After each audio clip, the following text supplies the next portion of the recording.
Bonjour à toutes et à tous, bienvenue dans ce premier point de l'actualité.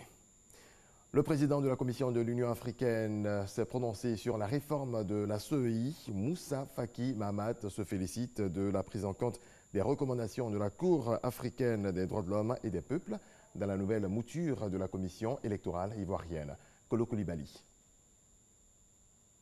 Faisant suite à l'adoption par les deux chambres du Parlement de la loi portant recomposition de la Commission électorale indépendante en Côte d'Ivoire et à sa promulgation, le président de la Commission de l'Union africaine se félicite de ce que l'arrêt rendu par la Cour africaine des droits de l'homme et des peuples a été pris en compte, tel qu'en atteste le préambule des motifs du projet de loi introduit au Parlement. Le président de la Commission de l'Union africaine salue l'ensemble des acteurs politiques en Côte d'Ivoire, y compris les organisations de la société civile, pour leur attachement aux valeurs démocratiques prônées par l'Union africaine et les encourage dans leur volonté à aller à des élections paisibles dans l'intérêt du peuple ivoirien. Le président renouvelle l'engagement de la Commission à accompagner le processus électoral en Côte d'Ivoire. Selon le baromètre mondial de la corruption 2019 pour l'Afrique, la Côte d'Ivoire occupe la 8e place pour 40% de personnes qui estiment que la corruption s'est accrue. Ces chiffres ont été interprétés hier par Ngolo Koulibaly, le président de la Haute Autorité pour la bonne gouvernance. Herman Guivet.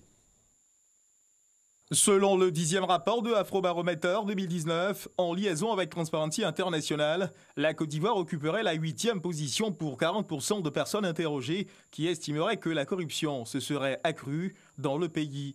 Selon la Haute Autorité pour la bonne gouvernance, ces données requièrent une autre interprétation, mais avant, un rectificatif s'impose sur le taux de personnes estimant que la lutte contre la corruption en Côte d'Ivoire ne serait pas suffisamment efficace.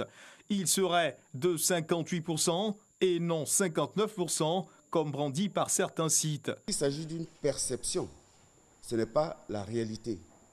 Et la perception, elle est subjective et elle peut s'expliquer par différentes raisons. Cela dit, venons-en au sujet. C'est vrai, il y a des efforts à faire, c'est normal. Mais lorsque vous prenez les histogrammes publiés par Transparency International et Afrobaromètre, vous avez les 7 meilleurs pays qui sont censés avoir les taux les plus bas, qui sont les suivants. Vous avez la Tanzanie qui a le taux le plus faible, 10%. Vous avez le Burkina Faso qui a 28%. Vous avez la Gambie qui a 32%. Le Ghana qui a 33%. Le Bénin qui a 34%. Le Cap-Vert qui a 39% et le Lesotho qui a 39%. Nous sommes à 40%. Ça veut dire que nous sommes à un doigt d'être sur la liste de ceux qui sont considérés comme les meilleurs. Parce qu'ici, ça fonctionne comme en matière de liberté de l'information. En matière de liberté de l'information, l'indicateur fonctionne. Plus vous allez vers 0, mieux c'est. Plus vous allez vers 100, c'est mauvais.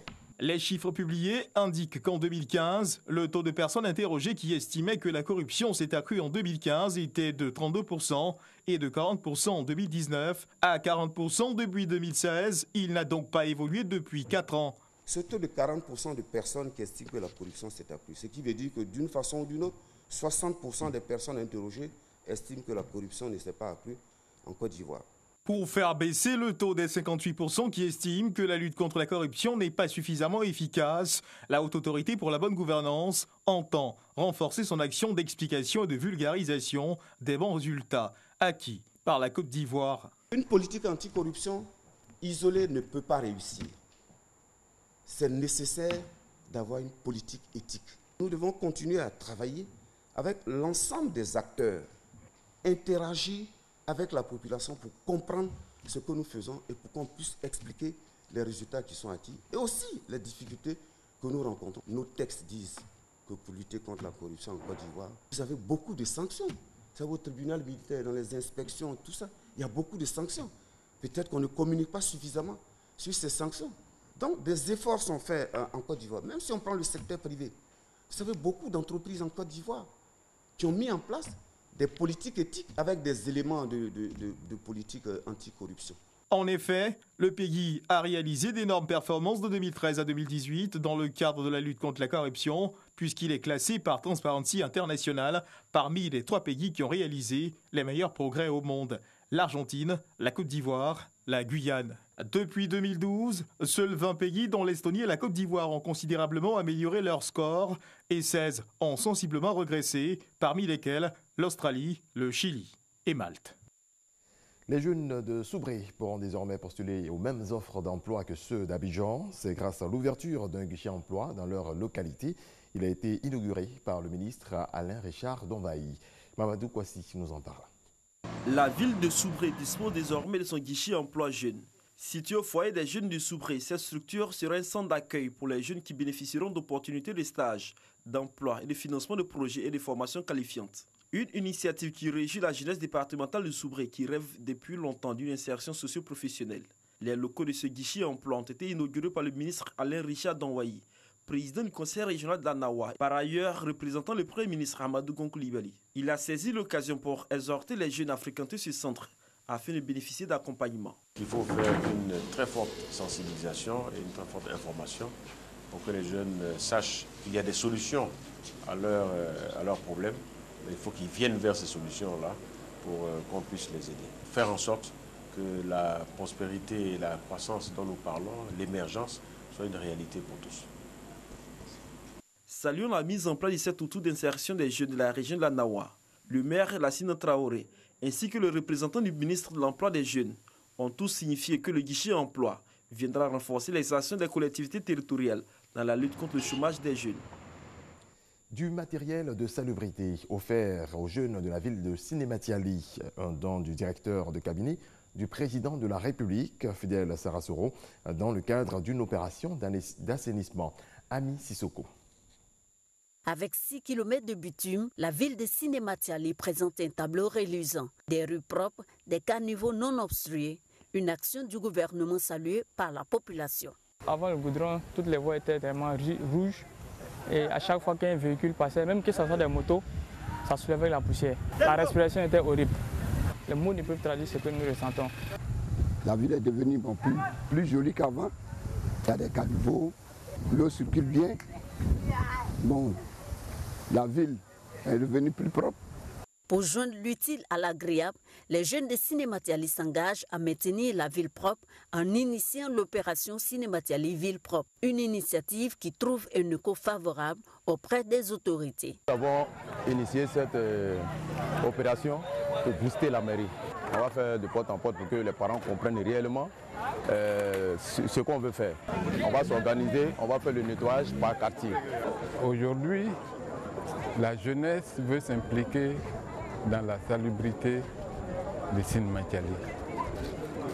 Je les félicite, c'est vraiment pour une première fois que je vois une jeunesse qui veut s'impliquer dans des travaux d'envergure pour maintenir la ville propre. Je suis fier de cette jeunesse et nous allons les encadrer. Pour encourager l'action de la jeunesse, le directeur de cabinet du président de la République, Fidel Sarasoro, fils de la région, fait don du matériel de nettoyage. Il est composé entre autres de 3 tricycles, de brouettes, de pelles, de balais et de râteaux.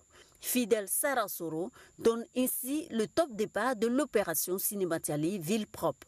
Ce sont les orientations et les directives du président de la République qui demandent que dans toutes les villes, dans tous les villages, on puisse avoir un environnement sain, un environnement propice à une bonne qualité de vie des populations. Et pour cela, évidemment, il est important que dans chaque village, dans chaque ville, chacun se mette à la tâche pour rendre l'environnement un environnement sain, propice, ouvert, qui soit exempt de déchets et d'ordures qui sont malheureusement source de maladies. Pour donner fière allure à la ville de Sinématiali, un concours de salubrité interquartier est lancé. Le plus propre sera récompensé dans 6 mois. Les funérailles en pays bété, c'est le thème de l'atelier qui a ouvert le festival de riz de Gagnoa au Gloglo Saka Festival. Il a été présidé par la secrétaire d'État chargée des droits de l'homme, Aimé Zébéyou, qui a ensuite visité une rizière située dans la localité de Kobrignoa. On en sait davantage avec Mamadou Kouassi. Procession d'une 50aine de coopératives rizicoles et de groupements d'intérêt communautaires venus des régions du Gor et du Lodjibois dans les rues de la ville de Gagnoa. Nous sommes au Gloglo Saka Festival ou encore le festival de riz local de Gagnoa. plateforme de partage d'expériences dans la culture du riz local. Cette 15e édition du Festival du riz local de Gagnoa s'inscrit dans le cadre de la stratégie de promotion du riz local, ainsi que la création d'un cadre d'échange entre les acteurs de la chaîne de valeur du riz. La vie du BT rime avec le riz, donc j'ai créé ce Festival du riz qu'on se recrée une fois l'an. Avec tous ces partenaires qui arrivent de l'extérieur, on a exprimé tous nos soucis. Je pense que si Dieu le faisant, ils vont nous apporter un plus. Le Gloglo Saka Festival, en plus des expositions des différentes variétés de riz local, c'est aussi un concours culinaire mettant en compétition des recettes à base de riz local. Marraine de cette 15e édition, le secrétaire d'État en charge des droits de l'homme, Aimé Zébéyou, s'est félicité des efforts quotidiens consentis par les femmes pour subvenir aux besoins de leur famille. Aimé Zébéyou a rappelé les projets de développement de la filière riz engagés par le gouvernement afin d'éviter ses consoeurs à la cohésion et au rassemblement. Dans la culture du riz, il y a un esprit de solidarité et de cohésion. Parce que dans les villages, on va en groupe dans le champ de quelqu'un à tour de rôle, on désherbe, on défriche, on récolte et ainsi de suite. Donc il y avait cet esprit de solidarité et de cohésion sociale et qui continue. La 15e édition du Gloglo Saka Festival aura permis de découvrir la culture du peuple bété à travers des conférences, des danses et des musiques traditionnelles, ainsi que des stands d'exposition de variétés de riz, des recettes culinaires et des saveurs gastronomiques. L'actualité internationale nous mène tout d'abord au Cameroun. Le dirigeant des séparatistes anglophones, Gilus Ayouk Tab, ainsi que 9 de ses partisans ont été condamnés à la prison à perpétuité hier par le tribunal militaire de Yaoundé pour terrorisme et sécession. Ils doivent par ailleurs s'acquitter solidairement des dommages astronomiques de 250 milliards de francs CFA à l'État du Cameroun. Les avocats de la défense étudient la possibilité de faire appel. Certains qualifient la procédure de parodie de justice.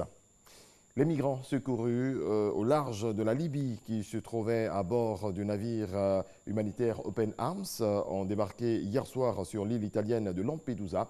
Un procureur italien avait ordonné le débarquement des migrants et le séquestre du navire qui mouillait à quelques encablures depuis 19 jours maintenant. Voilà, c'est la fin de ce point complet de l'actualité. Merci à toutes et à tous de votre attention.